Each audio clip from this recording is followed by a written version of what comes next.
Olá, meus amigos e amigas, estamos iniciando mais um podcast Sou Fitness. Eu me chamo Bruno Santos, sou idealizador do Dieta do Chefe Delivery e ao meu lado aqui o professor de Educação Física, Lucas Emanuel. Sejam todos muito bem-vindos a mais um podcast Sou Fitness. Eu sou o professor Lucas Emanuel, especialista em hipertrofia e emagrecimento. Hoje vamos bater mais um papo, falando sobre saúde e qualidade de vida, com a nossa digníssima convidada, doutora médica, e espero que todos gostem e fiquem até o fim. O podcast Sou Fitness é um bate-papo aqui onde convidamos especialistas, entusiastas da saúde, para compartilhar aqui conosco informações de altíssima relevância, conosco e com você que nos assiste, nos ouve posteriormente, para nos ajudar a ter muito mais saúde e qualidade de vida. E hoje, o assunto que nós trouxemos aqui para debater, para conversar, é um dos temas da saúde mais discutidos, mais abordados assim, da atualidade. Nós vamos falar sobre a comunicação entre intestino e o cérebro. O intestino, que até pouco tempo atrás era talvez um pouco esquecido, ou talvez não tivesse ali a sua devida importância, mas atualmente é encarado ali como um órgão tão importante quanto o cérebro para que o nosso corpo possa desempenhar aí funções vitais. E para dar uma aula para a gente, nós temos aí a honra, temos aqui uma convidada ilustre, que é a doutora Adja Abdala, médica, gastroenterologista, e praticante do estilo de vida saudável. Isso é muito importante, muito bacana porque inspira aí as pessoas que nos acompanham. E faz parte dessa nossa nova geração, vamos colocar assim, de profissionais da saúde que tem esse foco assim, na abordagem mais preventiva, ou seja, aquele foco em tratar a saúde e não só a doença. Muito obrigado pela sua presença, seja bem-vinda, doutora Adja. Enfim, como você mesmo falou, isso é um assunto muito relevante hoje na medicina e, na verdade, em todas as áreas que se estuda a integração dos sistemas, que se estuda o quanto o nosso corpo está todo ligado. E, realmente, dos últimos 30 anos para cá, tem-se um boom de crescimento de estudos mostrando o quanto o nosso intestino, mas mais do que o intestino, o quanto a nossa microbiota interfere na nossa saúde. Foi daí que se começou a se questionar que aquele intestino, que só era para absorção, para excreção, e começou a entender que, na verdade, ele era um órgão endócrino, metabólico, imunológico, tudo que se precisava dentro de uma saúde de um corpo estava dentro do intestino. Os estudos estão caminhando ainda muito a passos largos, mas a gente já tem muita coisa para descobrir, que não tem ideia de quanto o nosso intestino está associado a todas as doenças, de quanto o nosso intestino está associado a doenças autoimunes, e principalmente esse eixo intestino-cérebro, que é ainda até mais novo. O quanto o nosso intestino alterado, o nosso intestino inflamado, essa microbiota desregulada, vai interferir na nossa saúde cerebral, no nosso cérebro. E é isso que se vem estudando cada vez mais. Já sabe-se que a relação entre a conexão eixo intestino-cérebro são irmãs gêmeas, não se separam, coisas que acontecem no cérebro, um estresse, um trauma, alguma coisa mal digerida ali, de mágoas, toda essa parte psicológica interfere no intestino, aí vem com constipação, com diarreia, com distensão, porque tem essa alteração do eixo cérebro-intestino, assim como tem a alteração do eixo intestino-cérebro. Então, tudo que acontece no intestino de inflamação dos metabólitos da microbiota, ou seja, o que elas produzem de substâncias, de produtos que podem inflamar o cérebro e causar sintomas depressivos, piora dos sintomas de TDAH, o risco do autismo, do Parkinson, que está totalmente associado a essa alteração de microbiota.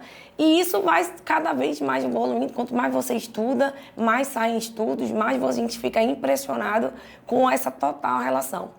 Então, aquela máxima e aquela caixinha que a gente aprende que tratar cérebro, tratar doenças neuropsiquiátricas só com remédio de tarja preta, está ficando um pouquinho obsoleto. Não é só isso. Tem seu papel importante em alguma etapa do tratamento? Tem. Mas é só isso? Não. Não é, e a gente já sabe disso e pode-se falar isso com toda a veemência, de que não se trata cérebro sem olhar para o intestino.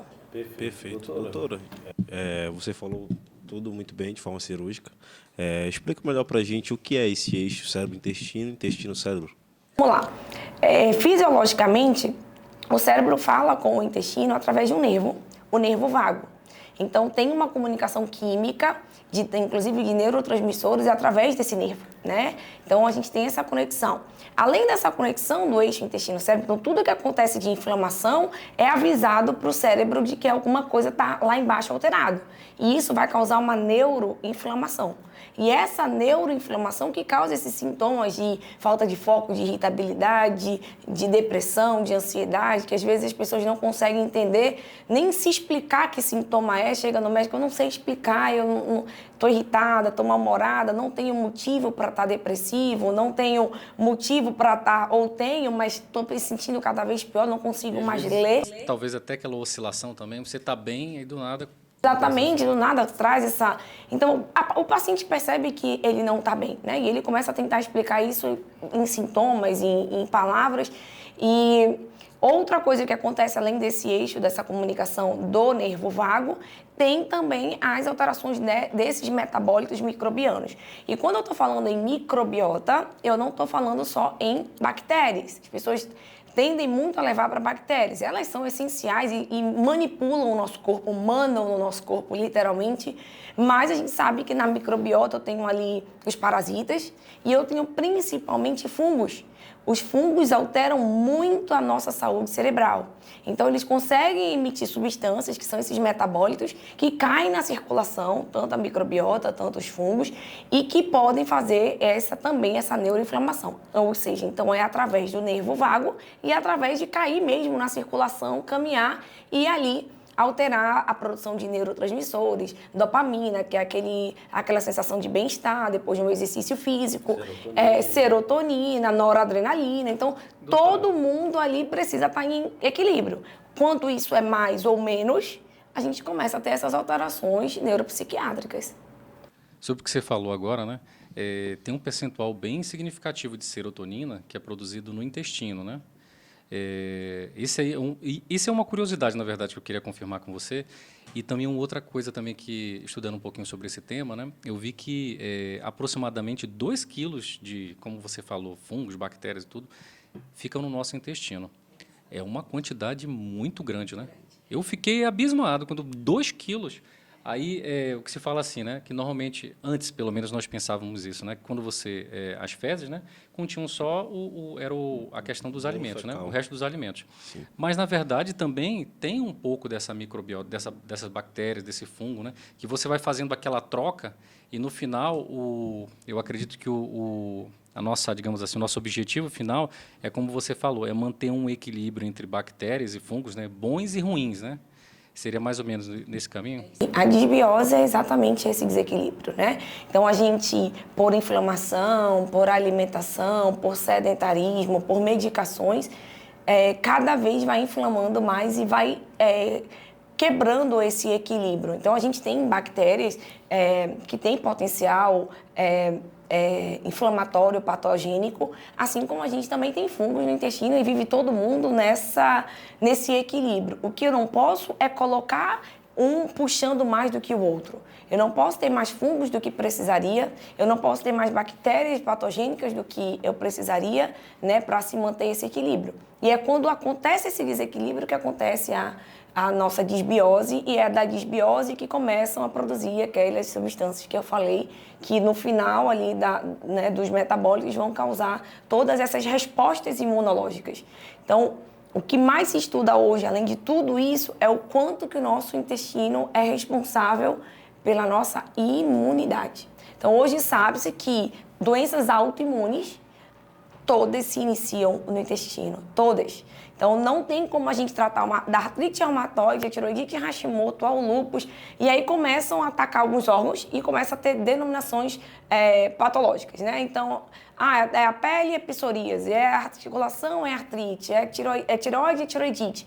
Mas todas tiveram um gatilho imunológico, intestino. Então, eu posso pensar em tratar o órgão que está sendo atacado naquele momento por um sistema imunológico desgovernado, que é a doença autoimune, mas eu não posso deixar de ver aonde foi que esse exército desgovernou.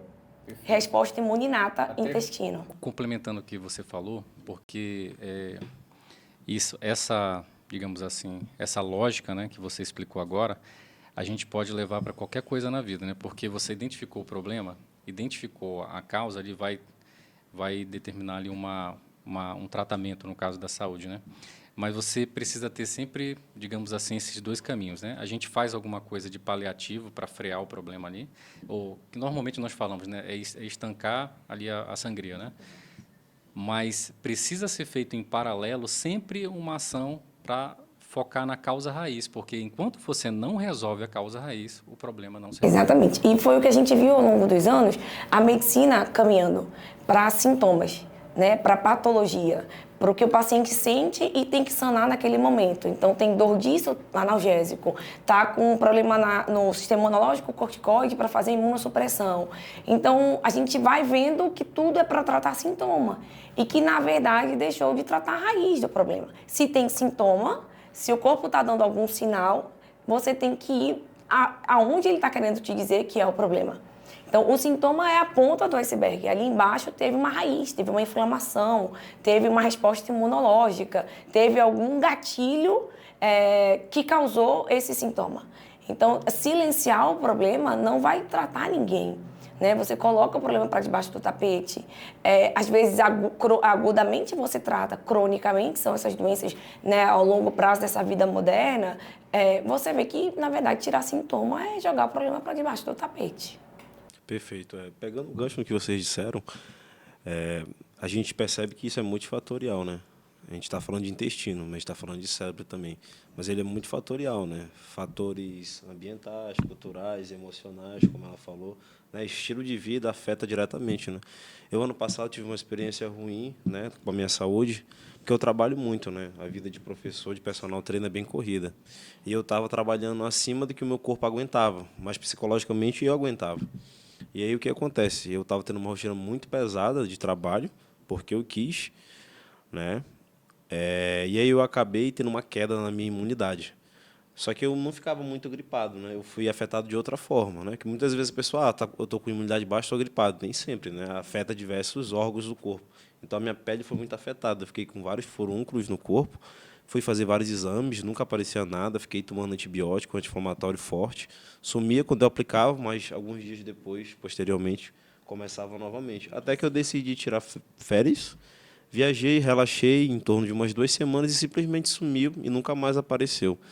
Então, a gente vê que eu estava realmente com o corpo muito estressado, talvez até com a parte inflamatória aumentada, né? Meu pico de cortisol é pelo estresse do trabalho. Não que eu seja uma pessoa estressada, mas a condição que eu coloquei o meu corpo, meu intestino e tudo mais, gerou um estresse, uma inflamação muito alta no meu corpo, né? E acabou atingindo a minha pele. Estresse é altamente inflamatório.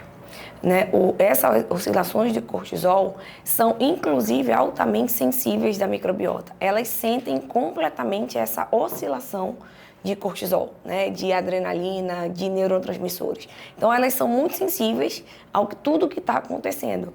E, através desse processo inflamatório, estresse é inflamação e estresse é doença. É porque ficou muito comum, estou estressado. Tem uma vida estressada. É porque, doutor, eu sou muito estressado. Sim. E aí, você está me falando a mesma coisa que você começou a dizer, doutor, eu estou doente. Então, não leva isso para a vida, a palavra moderna. Parece que é bonito hoje dizer que está todo mundo estressado. Não, você está doente. Porque que a gente tenha trabalho, que a gente também tenha cansaço, faz parte. Você está ali numa vida produtiva, está tudo certo. Mas você está conseguindo entender aonde é o limite disso? Você está conseguindo entender aonde é o que o seu corpo está pedindo para você parar? Ou você está, né, negligenciando o que o seu corpo está dizendo? Então, trabalhar com objetivos, está tudo certo. Trabalhar para que você perca a saúde, já passou um pouquinho do que é o objetivo de querer subir na vida, de querer melhorar. Se você não tem esse equilíbrio, o seu corpo vai dar sinais e o estresse é inflamação. Inflamação altera a microbiota, inflamação intestinal, inclusive. Então, assim, eu vou diminuindo os neurotransmissores. Em relação à serotonina que você falou para mim, A microbiota produz serotonina, mas essa 90% dessa serotonina produzida no nosso intestino, ela fica no intestino. Tá? Então, não é para atingir o cérebro que as pessoas têm essa...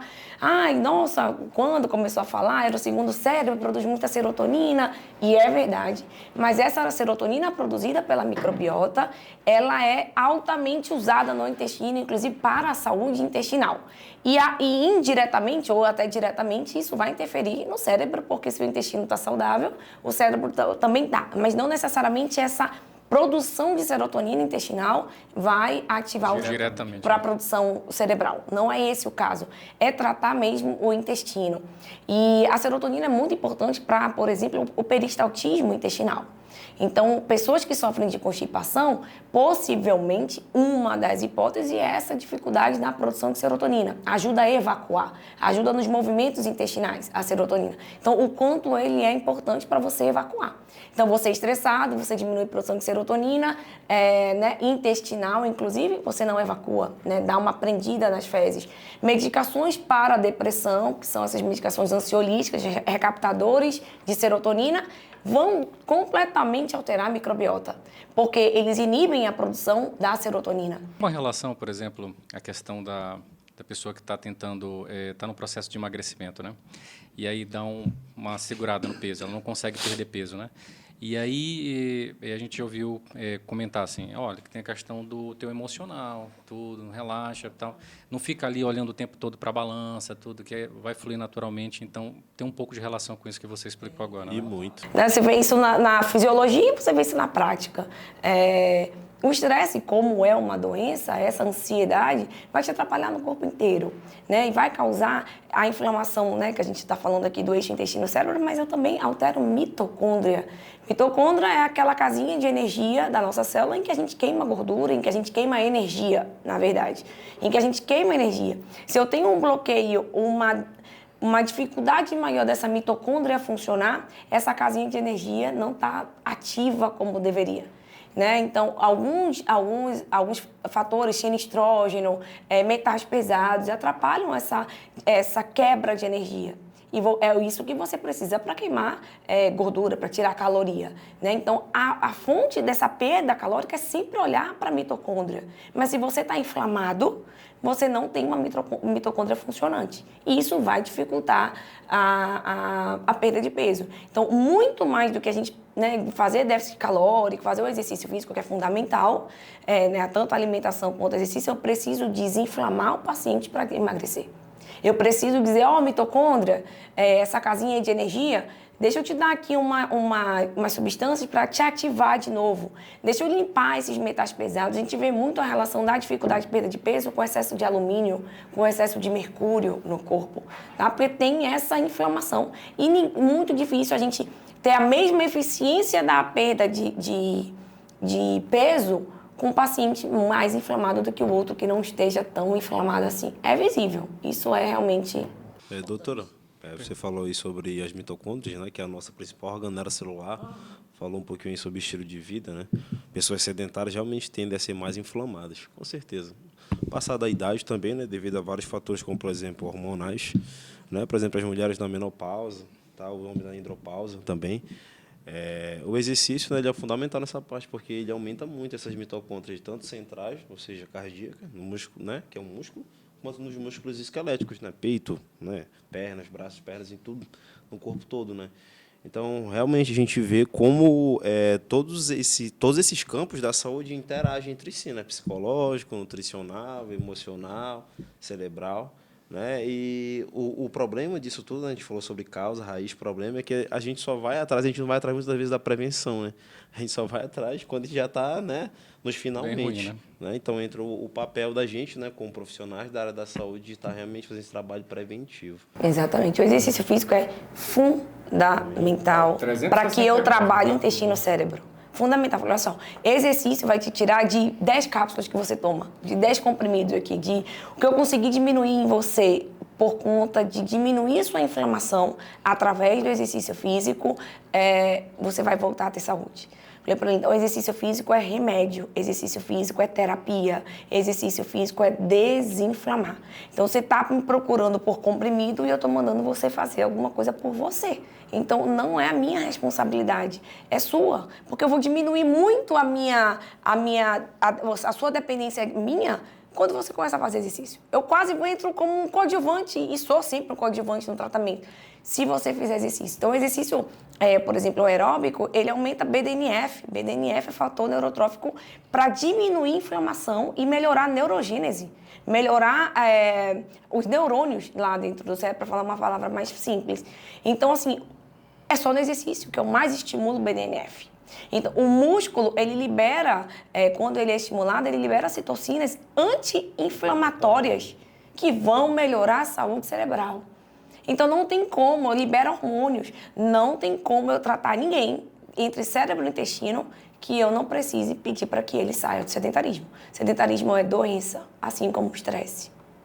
Perfeito. Doutora, em relação ao seu dia a dia, assim, em relação a esse tema em específico, né, eixo intestino-cérebro, se fosse possível a gente relacionar, assim, quais são as queixas mais frequentes, as patologias mais frequentes que têm relação com isso?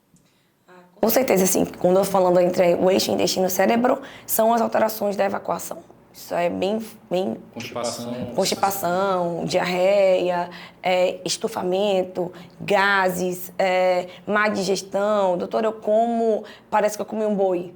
Doutora, eu estufo. Doutora, eu tenho azia. Então, como eu sempre falo, não tem como eu tratar o seu intestino. Gastrite, tudo também. Exatamente. Não tem como eu tratar o seu intestino se eu não olhar primeiro para o seu estômago, se eu não olhar primeiro para a sua boca, né? Porque é um tubo só. E eu vou tratando isso como um todo. Então, esse intestino que está me dando problema hoje é um estômago que nem começou a digerir, uma boca que nem mastigou. Então, é tudo isso nessa sequência. Então, eu estou com constipação, um laxante. Diarreia, um probiótico. É o que a gente vê isso, né, na rotina. Tem algum exame específico que a gente faça assim para avaliar a saúde do intestino, avaliar essa questão da microbiota, avaliar a relação entre os fungos e bactérias bons e ruins? Tem. Eu gosto muito de trabalhar com o coprológico funcional. É um exame em que a gente vê como está a digestão do paciente, o que está saindo nas fezes do paciente. Ali já me dá muita alteração. Esse paciente está produzindo ácido. Está lá nas fezes, está saindo isso. Esse paciente está com deficiências pancreáticas, enzimas pancreáticas, está saindo isso nas fezes. Esse paciente está com uma calprotectina alterada, tem inflamação intestinal. Então, exames de fezes, coprológicos, especificamente calprotectina, cultura de fungo nas fezes, pesquisa de sangue nas fezes, tudo isso eu avalio. Tem os mais caros e os mais completos, inclusive o coprológico funcional bem completo, que a gente vê zonulina, por exemplo, que consegue... A gente tem... as células intestinais, elas são muito apertadinhas. E aquilo ali serve como uma porteira para proteger tudo que passa pelo intestino e tudo que tem que ser absorvido. E essa porteira tem que estar muito juntinha. Quando, ao longo dos anos, envelhecimento, diabetes, medicações, alimentação, microbiota alterada, essa barreira intestinal, ela vai abrindo, essa porteira ela vai abrindo. E aí pede quem entra e quem sai de uma... Quem entra, né? Quem sai não, mas quem entra, que deveria entrar só quem reconhece como saudável. Perdeu-se essa tolerância. E aí passa tudo nessa porteira. E aí que começam as doenças autoimunes, essa enxurrada de citocinas, de vírus que vai passando pelo intestino, porque ele não está mais conseguindo ter um porteiro lá para dizer quem entra e quem sai. E é muito importante eu saber em que grau que está essa perda dessa barreira intestinal. E no coprológico funcional a gente consegue fazer isso, medindo a zonulina, que são essas células de ancoragem, que são essas fibras de ancoragem que grudam as células para elas ficarem juntinhas. E com essa inflamação a gente vai perdendo essa zonulina. E lá nas fezes a gente consegue medir isso. Então é lindo, eu falo, seu intestino está muito aberto, está muito alterado com essa zonulina aqui. Então existem várias outras, também tem como a gente... medir o quanto tem na microbiota intestinal, o quanto tem de Akkermansia, o quanto tem de lactobacilos, o quanto tem de streptococcus, Clostridium, a gente tem como fazer esses exames. São exames mais caros, planos não cobrem, mas a anamnese do meu paciente com bom coprológico me dá, assim, 80% das informações que eu preciso para tratar. Exato. A frequência de evacuação também é um preditor, né, de uma possível doença, né, a textura das fezes, a cor, o tamanho. Então, explica melhor para a gente um pouquinho sobre isso. Exatamente. As pessoas têm muito essa ideia de que... como é que está o seu intestino, doutora? Tá ótimo, eu vou no banheiro todos os dias. Então, acha que só é ir no banheiro todo dia, né? Que está muito bem. Como é que está o aspecto das fezes? Como é que está a forma das fezes? Como é que está o cheiro das suas fezes? Tudo isso é importante para mim. Solta muito pum, qual é o cheiro desse pum? Arrota muito, tem muitas eructações. Então, tudo isso eu preciso entender. A saúde das fezes, ali, a forma das fezes, o que elas me dizem na hora que elas se apresentam na área externa e que o paciente consegue avaliar isso a olho nu, já me dão grandes indícios de que como está esse intestino. Então, não é só evacuar todo dia. Esforço evacuatório? Não, doutor, eu vou no banheiro todo dia, mas eu faço muita força para ir no banheiro. Não, doutor, eu vou no banheiro, mas minhas fezes são pastosas. Não tem molde, não é formada. Tem muito cheiro. Ninguém aguenta quando eu vou no banheiro. Não é isso. Então, tem errado. Então, o seu intestino não está legal. Não é ir no banheiro todo dia que vai fazer a diferença. E constipação, tanto a constipação quanto a diarreia, são distúrbios gastrointestinais que precisam ser tratados. Ninguém nasceu para ter constipação nem para ter diarreia. E a constipação, ela leva a inúmeras doenças, inclusive o aumento do risco de câncer de intestino, aumento do risco do câncer de mama, está muito associado à constipação, né? Inclusive com essa alteração do eixo intestino-cérebro.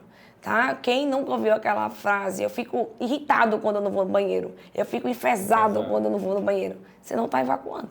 E isso vai ter repercussão cerebral. Doutora, você falou aí sobre câncer intestinal. Isso era uma das perguntas que eu queria lhe fazer. O quanto isso vem crescendo, se atinge mais o público masculino, feminino, mais novo, mais velho, e o que a gente pode fazer para prevenir, como, por exemplo, uma melhora na alimentação, né? Uma melhora no controle de estresse, como você disse, né? Uma melhora de hábitos, né? Como, por exemplo, a atividade física, né? E como isso afeta o nosso intestino e o nosso corpo. Exatamente. Isso é um assunto que eu adoro, por motivo pessoal também, né? Já falei isso várias vezes, inclusive serve de alerta. Minha mãe teve câncer aos 36 anos de intestino. Então, isso nem pensa... Relativamente nova. Muito nova, né? O câncer de intestino, ele é um câncer mais de idosos. E é mais comum no idoso. Mas o que a gente tem visto nessa vida moderna é um aumento exponencial do câncer de intestino, em pessoas, inclusive, mais novas, na faixa ali de 40 a 50 anos. O câncer de intestino é o segundo câncer mais comum do Brasil. Só perde para o câncer de mama na mulher e o câncer de próstata no homem. Depois desses dois, vem intestino. Então, olha só a gravidade. E olha só o quanto isso está crescendo. A gente tem visto aí muito falar na mídia, né, de pessoas famosas com o aparecimento de câncer, pessoas novas, são idosas. E isso a gente tem visto na prática. E o que está acontecendo é o órgão mais machucado, é o órgão mais atingido por essa vida moderna. É quem mais está sendo atacado por essa nossa vida de estresse, que é a inflamação, por essa nossa alimentação totalmente industrializada, congelada, inflamada, o uso de álcool e falta de exercício, o sedentarismo, medicações interferindo ali nessa microbiota, e a gente vai levando a isso. Aí é um processo inflamatório crônico silencioso que ao longo dos anos dá algum gatilho de uma perda de tolerância imunológica com o aparecimento do câncer de intestino. Então, assim, é um câncer que a expectativa é que só aumente, inclusive em pessoas novas. Então, antes começava a colonoscopia, que é o único exame mandatório, padrão ouro, para que se descubra câncer de intestino, colonoscopia. E antigamente era até os 50, começava a partir dos 50 anos o rastreio para toda a população. Já diminuiu para 45. Para você ver como isso já está sendo um alerta da Sociedade Brasileira de Gastro, de Proctologia, enfim, de todo mundo que estuda o intestino hoje vamos ficar mais alerta ao intestino, inclusive em pessoas novas, porque está aumentando muito isso. Tem como a gente prevenir? Claro! A mesma coisa que está causando o aumento do risco do aparecimento do câncer de intestino é o que a gente pode fazer. Prevenção, alimentação, exercício, sono, de qualidade, né? Não é só dormir, capotar, mas você vai dormir 1h da manhã. Você vai dormir 2h da manhã. Não, doutor, eu durmo 1, mas eu acordo 7, 8. Não, você tem o ciclo circadiano e ele tem horário para acontecer. Então, não é porque você dorme 1 da manhã e acorda 9h da manhã que você dormiu bem. Você está perdendo esse pico da melatonina, que é um dos hormônios mais anti-inflamatórios do corpo. Inclusive, que age de maneira linda no intestino. Linda no intestino. Então, assim, os grandes anti-inflamatórios do nosso intestino é a melatonina. Eu produzo ela de dia, em pouca quantidade, inclusive serve para o peristaltismo intestinal, mas eu preciso dela num pico muito grande noturno, que acontece de meia-noite às 4 da manhã. Mas ela começa a ser produzida ali às 18 horas, aumentando o pico conforme o cortisol vai caindo. E o que a gente vê é o paciente querendo maratonar Netflix, filmes, séries, seriados, pipoca, chocolate, o yakisoba, 10 horas da noite, meia-noite, porque ainda não está com sono e vai comer para assistir televisão. E quer que o estômago faça a digestão, quer o intestino digerindo bem, não quer fermentar, quer dormir bem, com a comida, né, toda inflamada, não tem o efeito da melatonina como deveria e quer ter saúde. Ainda altera o sistema nervoso, né? Simpático, parasimpático. Simpático, parasimpático, exatamente. Que, inclusive, é muito alterado pelo estresse, né? A gente sabe... Pegando um gancho do que você falou agora, né? Até me ocorreu uma questão, uma observação pessoal, assim, né? A gente percebe, por exemplo, você falou agora, as pessoas que têm esses hábitos, nem todas elas são, digamos assim, estão com sobrepeso. Aí entra naquela história, assim, não é necessariamente a pessoa que é aparentemente magra ali, ela não necessariamente tem um intestino saudável. Claro que não. Não é verdade? E não é porque ela está magra, porque ela está doente também. Então, isso, justamente. Então, aparentemente, a sociedade como um todo, né, está entendendo atualmente que, tipo assim, a pessoa que tem um corpo bonito, ela aparentemente é saudável, né? E o que está acontecendo é assim... Externamente falando, né? Internamente a gente não sabe. Isso na rotina. Não, mas aí você vê, inclusive, assim, porque tem a turma que tem o corpo ali, você está com um corpo legal, bonito, né? Mas você não sabe de que forma que ele chegou naquele resultado, né? Ou ela chegou naquele resultado, né? E aí você observa e você se inspira, né? Você viu, não, vou... Aí o que acontece, que eu vejo assim na prática é o seguinte, a pessoa... ela faz o exercício, tudo, né? E aí, digamos assim, ela se acha no direito de comer qualquer coisa, qualquer besteira. Não, eu treino, então posso extravasar aqui à vontade, eu treino, eu posso. Ou seja, claro que tem ali o limite, ninguém aguenta, né? A gente come uma coisinha aqui, outra coisinha ali e tal. Só que tem pessoas que eu já percebi o seguinte, que inclusive inspiram isso, que eu acho um verdadeiro absurdo, a minha opinião pessoal, não sou dono da verdade, mas é algo que eu vejo às vezes que eu fico assim, rapaz, isso é um absurdo. Se a pessoa quer fazer, pô, ela faz lá, na casa dela, fecha, ela faz o que ela quiser. Agora, inspirar outras pessoas a fazer isso, por exemplo, pessoas que têm um corpo legal e que inspiram, às vezes, inclusive tem criança, pô, que acompanha isso e acha que isso é verdade. Aí faz vídeo, às vezes, na internet, comendo um monte de besteira. Olha, eu estou fazendo o meu booking aqui. Olha, eu estou fazendo, hoje é meu dia de refeed e tal. Olha, não, hoje eu estou no meu dia do lixo. O cara com 5 pizzas assim em cima da mesa. Porra. Tá entendendo? Tipo, é uma coisa assim que você entende o quê? Que a pessoa, naturalmente, ela treina, né? Porque senão ela não teria ali aquele resultado, tudo. Mas, com toda certeza, num estilo de vida como aquele, naturalmente, ela não tem um intestino saudável, ela não tem saúde de verdade. Então, é uma pessoa que, tipo assim, ela é como se fosse um castelinho de cartas. A qualquer momento, ela pode desabar com algum tipo de problema. Ou ela vai ter um infarto, né? Ou ela vai ter um... E aí vai receber aquela, nossa, mas era tão saudável, malhava todo dia, comia fit, jovem, infartou. Mas aí o que eu falo é que às vezes existem outros recursos, né? Como, por exemplo, os recursos ergogênicos, né? Que às vezes ainda não tem a falam, questão de né? anabolizante e tudo, né? Então, assim, mas por isso que aquela história, né? Você tem ali um momento de descontração, com uma coisa e outra, mas sempre com limite ali e tal, com bom senso, né? E da mesma forma, às vezes, a gente percebe também a alimentação. A pessoa, por exemplo, faz ali uma alimentação mais regrada, né? Foco ali total e tal, dieta e tudo e tal, e deixa de fazer a parte do exercício. E ela vive também algo que não tem consistência, né? É insustentável isso, porque qualquer momento a longo prazo ela também não vai. A curto prazo ela vai ter resultado, mas como a gente falou, né? Isso é multifatorial, né? E tem as duas coisas que tem que realmente caminhar juntos ali, né? Outro ponto também são as dietas da moda, né? A gente vê muitos famosos aí se arrebentando depois, né? A gente falou sobre recurso ergogênico, anabolizante, muitos deles usam e acabam que não falam, né? E, inclusive, esses medicamentos agora Sim. que estão na moda, né? Você imagina que isso acontece dentro do intestino, né? Você imagina isso, porque o intestino ele é um órgão endócrino. Então, ali eu produzo hormônios e ali eu tenho um equilíbrio hormonal também, inclusive os hormônios da saciedade. Então, os hormônios anorexígenos, tá tudo ali dentro. Então, quando eu altero essa conexão, eu dou hormônios em excesso, inclusive de testosterona, estradiol, inclusive qualquer outro, eu vou fazer sinalização no intestino e ele vai perceber essa ligação. E vai trazer os efeitos colaterais, não tem como. Claro, Doutora, exatamente. assim, do seu ponto de vista, existe algum padrão alimentar que contribui mais com a saúde do intestino? Claro, tem, isso já é mais do que comprovado. Tem muito, hoje, assim, a dieta padronizada nos trabalhos, em tudo, que trata a saúde intestinal e como um todo, cardiovascular também, é a saúde mediterrânea.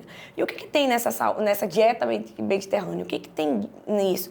Nada a mais do que frutas, verduras, proteína, oleaginosas, gorduras saudáveis, ou seja, comida natural, né? saudável.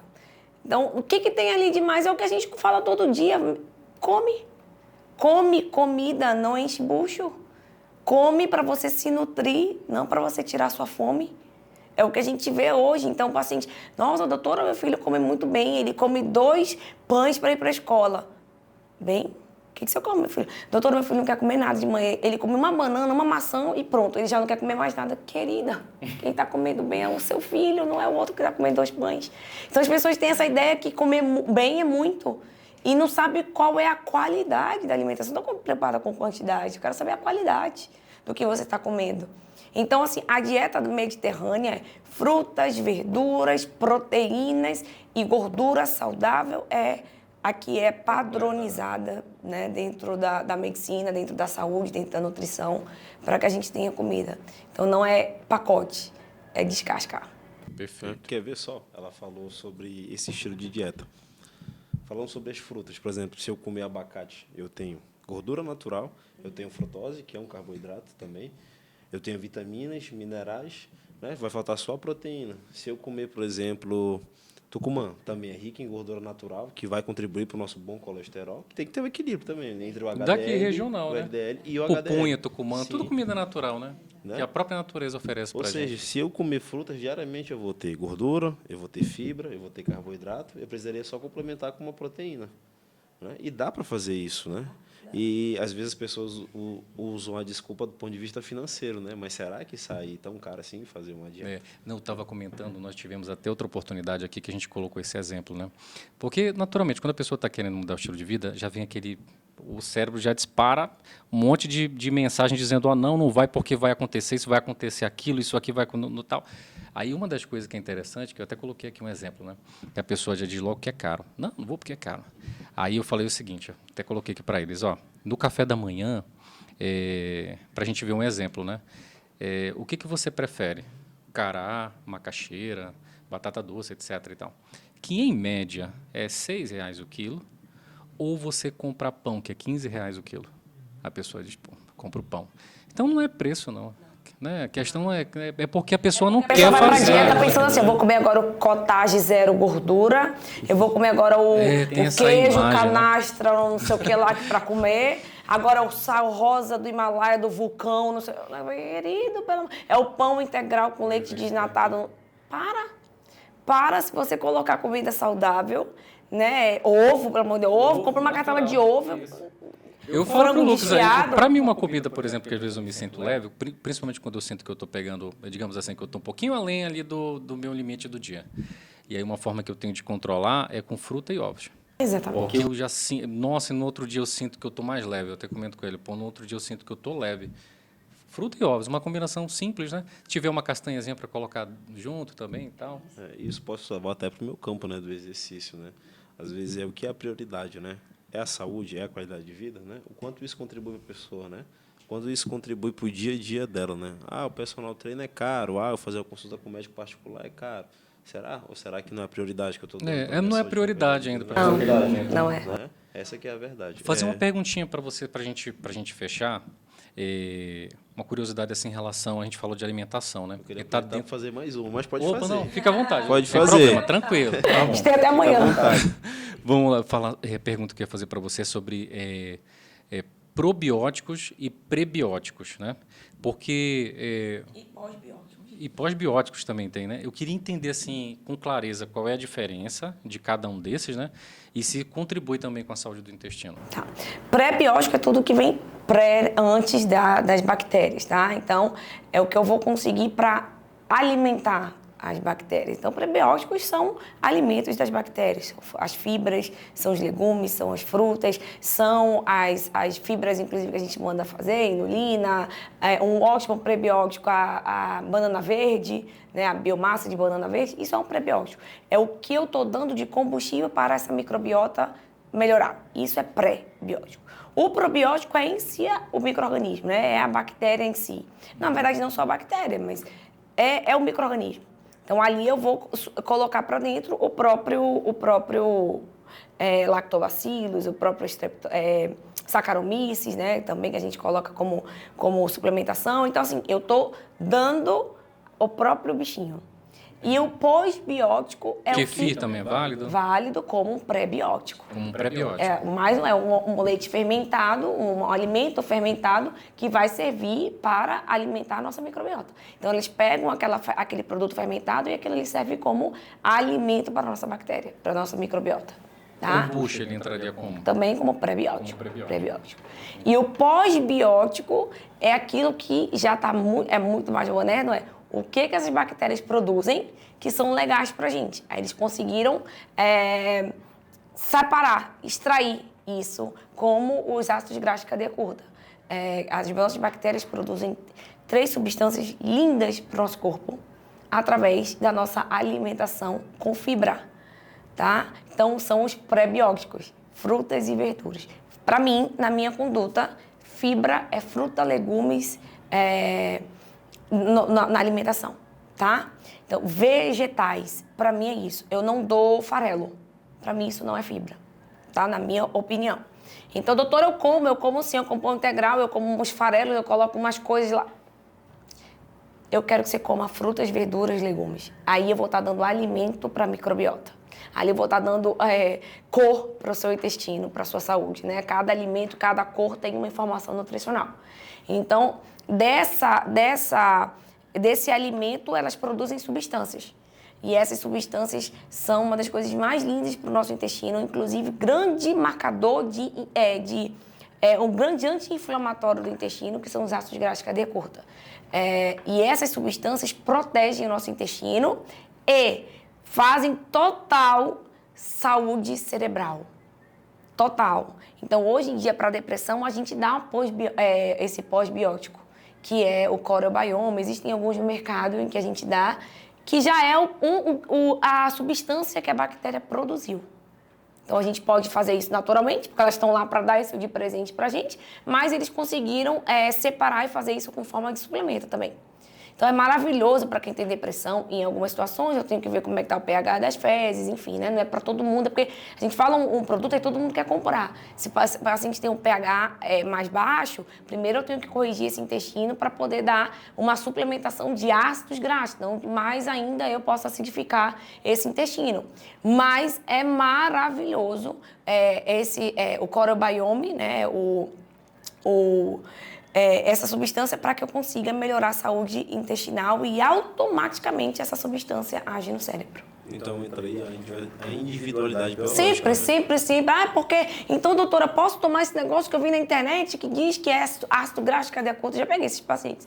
Falei, pode, mas como é que está o seu intestino para receber essa suplementação? O que a sua microbiota está produzindo? Seu desequilíbrio dessa microbiota é de bactérias ou é muito fungo no seu intestino? Então, calma, deixa eu ver como é que eu vou trabalhar você, como é que você digere? Você já quer uma coisa assim que aponta a linha de chegada, você não trata nem sua microbiota pode produzir isso. Então, vamos arrumar a sua microbiota que ela vai te dar isso de presente, você não precisa suplementar. Algumas vezes eu suplemento. Essa substância, os ácidos graxos de cadeia curta, melhoram muito a resistência à insulina. Para obeso é maravilhoso. Sim. Doutora, para finalizar agora, a última pergunta, falando um pouquinho sobre gastrite, né, a microbiota, que existe alguns casos, né, se a pessoa não cuidar da gastrite, ela pode se transformar em úlceras também, né? Pouco de mito. Né? Olha só. De mito ou não? E como o excesso de jejum pode também contribuir para gerar, né, esse problema? Mito também. Mito também? Mito também. A gente sabe que o que prejudica mais o corpo é a alimentação do que o jejum. O jejum é fisiológico. Todo mundo tem que fazer jejum, inclusive o jejum, se eu falo várias vezes, todo mundo, todo ser humano se faz jejum de 12 horas. O que é o jejum de 12 horas? É eu comer 7 da noite e jantar, comer 7 da manhã. É eu comer 8 da noite e tomar café 8 da manhã. Esse repouso alimentar é fundamental. Eu falo além disso, no dia a dia mesmo. E algumas vezes eu posso fazer o jejum. Algumas vezes que eu falo, inclusive com frequência, não sempre, né? Eu não gosto de jejum sempre, porque você acaba diminuindo a sua oferta, demanda de nutrientes. Né? Então, o jejum são estratégias bem orientadas. Depois que você começa a comer o que você vai comer nessa janela alimentar. Então, o jejum é uma coisa que tem que ser acompanhada, não é tirar e depois que você começa a colocar, você come tudo de qualquer jeito, não teve aporte proteico, não teve aporte de carboidratos legais, não teve as fibras como deveriam. Então, como é esse jejum? Esse negócio de jejum é maravilhoso, tá? Mas eu preciso ser acompanhado depois que acaba esse jejum. Quantas vezes na semana você vai fazer esse jejum? Mas o teu repouso digestivo não vai te dar gastrite. O jejum não vai te dar gastrite. Por que iria dar? Agora, eu tenho um estômago vazio e estou hiperestressado. Você começa a jogar ácido no estômago, ativando o sistema nervoso que você falou, simpático. Né? Então, eu começo a fazer ali liberação. Pessoas que ficam mascando chiclete, caneta, sei lá o quê. Você faz esse movimento e o corpo está produzindo ali, só esse movimento da boca, de uma mastigação, ele começa a produzir ácido. Não tem comida para digerir. Aí você pode fazer, sim, uma lesão. Mas não é um jejum em si. Nossa, fulano está com gastrite porque está fazendo jejum. Não é isso. São coisas na rotina do paciente que te levam a fazer esse processo inflamatório. Alguns alimentos, né? O café pode contribuir com isso, em excesso? Se você tiver sensibilidade à cafeína, sim. Outros alimentos ácidos também? Não. Ácido não faz gastrite. Tá? O pH do seu estômago é muito mais ácido que o limão. Perfeito. Então, isso é mito. Tá? O que a gente tem do limão e dos cítricos e com vários outros alimentos são as sensibilidades individuais. Tá? Um paciente com intolerância à histamina, eu não posso dar cítricos, eu evito. São coisas pontuais. Então, tem muito paciente que chega comigo, doutora, eu melhorei muito, mas a senhora vai brigar comigo? Porque já falaram que... Só que eu melhorei, doutora, eu estou tomando água com limão, eu melhorei. Perfeito, por que você está com medo do limão? Mas tem pessoas que não podem. Tem pessoas que não podem banana, tem pessoas que não podem açaí, tem pessoas que não podem berinjela, tomate. Isso aí tudo eu estou categorizando por determinadas doenças, né? Tanto as intolerâncias alimentares, intolerância à histamina, mucosite alérgica a níquel, que aí eu venho nas individualidades de cada um. Então, mas o café em excesso pode fazer, sim, uma inflamação. Em excesso. Eventualmente, a gente tomar um café, se você não tiver sensibilidade à cafeína, algumas pessoas têm, outras não, a gente precisa de uma enzima para metabolizar a cafeína, que é a CYP1A2. Eu não metabolizo a cafeína como deveria, via hepática. Então, a minha metabolização de cafeína é mais lenta. Então, eu evito tomar café no final da tarde, eu tiro o café de todo dia, já tomei muito café. Hoje em dia, 2 dedinhos, um dia sim, 2 dias não. Então, assim, quanto mais variedade você tiver na sua alimentação, mais saúde digestiva você vai ter. Então, essa monotonia alimentar que a gente vê todo dia, café com leite e pão, almoço, arroz, feijão, macarrão, farinha e só massa com a proteína. Lanche da tarde, o salgado da padaria, o café com leite de novo, o pão de novo, pão integral de novo, a bolachinha. À noite come muito pesado, então vai para pizza, para o sanduíche. Enfim, tu faz essa monotonia alimentar de carboidrato, massa, né, gorduras ruins, inflamatórias e, na verdade, faltou nutrientes. Então, todo dia eu quero uma cor diferente no seu prato, todo dia eu quero uma fruta diferente no seu cardápio. Todos os dias eu quero 1, 2, 3 frutas, cada um de uma cor, Eu quero alimentar a sua microbiota, eu só consigo alimentar com frutas e legumes. Depois eu dou o resto. Depois eu dou proteína, depois eu dou carboidrato. Depois não, junto. mas eu não consigo arrumar ninguém que eu não dê cor para esse corpo. Então eu bato muito nisso. Cor, eu preciso de cor na sua alimentação. E o mais natural possível, né? É cor, Simples. né? Não é corante, não é pacotinho de bolacha. Quando eu tô falando de cor, eu tô falando que a banana é amarela, o abacate é azul, é verde, o brócolis é roxo, é verde, o repolho é roxo. Eu quero cada alimento com a sua cor, tanto de fruta, tanto de legumes. Aí eu começo a nutrir você. Doutora, você utilizar essa expressão é bacana porque é didático, né? É fácil de entender. Exatamente. Para ver como Deus é perfeito, né? Cada alimento ele poderia ter feito tudo de uma cor só. É. E né? cada E não cor é. Cada significa alimento tem uma cor substância que você vai diferente. colocar lá dentro para te nutrir. Exatamente. Cada cor é um sinal. Quer dizer, aqui, por essa cor, tem esses determinados tipos de fitoquímicos que vão te nutrir, antioxidantes que vão te desinflamar. Então, cada alimento tem a sua informação nutricional. Quando eu vou, por exemplo, comer meu prato com salada, né? Eu trabalho monto um prato coloridão. Então, eu procuro ir variando, mas sempre deixando ele bem colorido. Exatamente. E a gente consegue, a gente fica saciado, né? É fácil de fazer. E o corpo se adapta, a gente tem essa capacidade adaptativa, né? Cerebral também. Ah, doutora, eu não gosto de salada. Tá bom, você não gosta, mas sua microbiota ama. Então você vai comer pela sua saúde agora. Depois a gente come ali diferente. Mas agora você vai comer para se nutrir. Então você vai colocar e vai comer. Tá bom? O gostoso a gente come ali. Depois, né? Tem as suas exceções. Então eu tenho 30 dias no mês. 26 eu comi certo. Eu escolhi um dia da semana que nem é isso, porque eu gosto cada pessoa faz o seu dia que quer, mas tudo bem. Hoje eu vou comer a pizza. Beleza. Mas eu tô 10 dias comendo muito certinho, eu tô 15 dias comendo muito legal. Ou então todo sábado eu como alguma coisa diferente. Tá, mas 26 dias você comeu bem. E doutora, sabe, hoje eu estava pensando sobre isso. Por exemplo, saindo daqui, tem um negócio do compromisso com a família, né? Festa junina, o pessoal já programou logo. Pode me levar. Adoro. Uma festinha já para começar a abrir as festas, né, de junho. Aí eu estava pensando sobre isso, né? Hoje eu pensei, lá eu vou me controlar, eu vou chegar logo, vou comer antes, que é para não ficar com fome lá. Aí eu pensando bem assim, na hora já me ocorreu isso, eu pensei bem assim, olha, esse negócio do momento que a gente vai comer uma besteira, né? Quando você está focado, que está treinando bastante, está se alimentando bem para ter um resultado...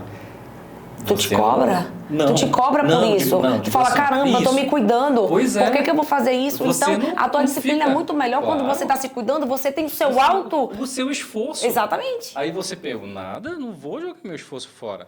Tá entendendo? Isso tipo é assim, legal. então ninguém tem que ficar, olha, tem que manter... Não. E tem que ser sincero consigo mesmo.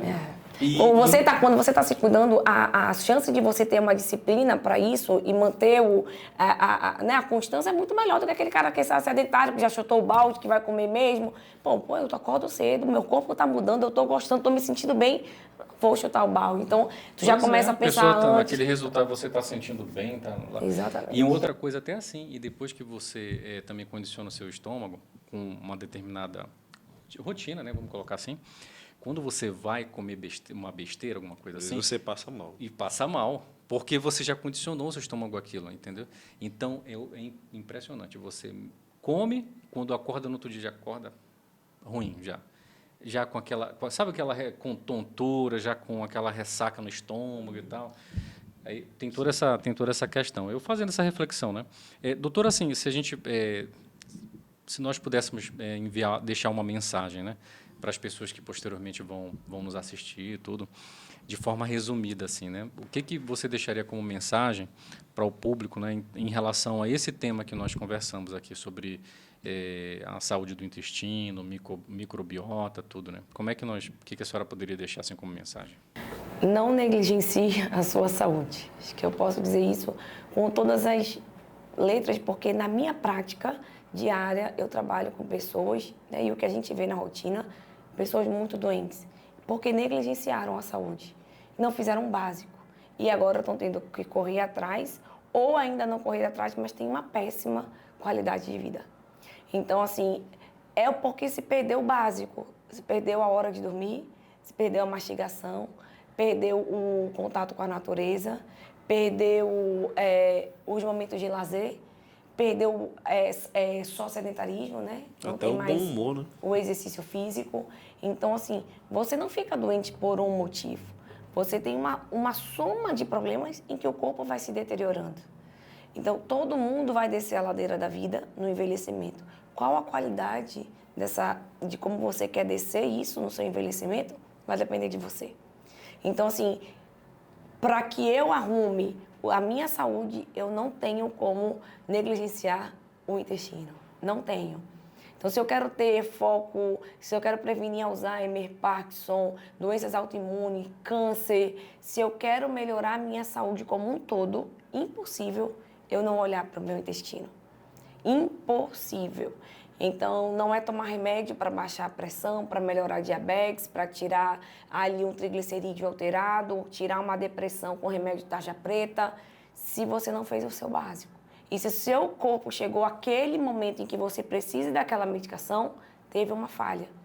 E muitas vezes foi negligência sua, né? Existem as exceções, existem as condições da vida que nem sempre a gente pode prever e nem sempre a gente pode alterar, né? Mas 90% foram os hábitos alterados, foi essa mudança de vida, essa vida moderna que levou as pessoas a ficarem cronicamente doentes, sem dúvida. Perfeito, obrigado, doutora. Você quer comentar alguma coisa? Quero agradecer aqui a presença da doutora Rádio. Acrescentou muito para mim, para o Bruno, né, para todos que vão nos assistir posteriormente. Hoje eu aprendi muito, todo dia a gente pode aprender alguma coisa.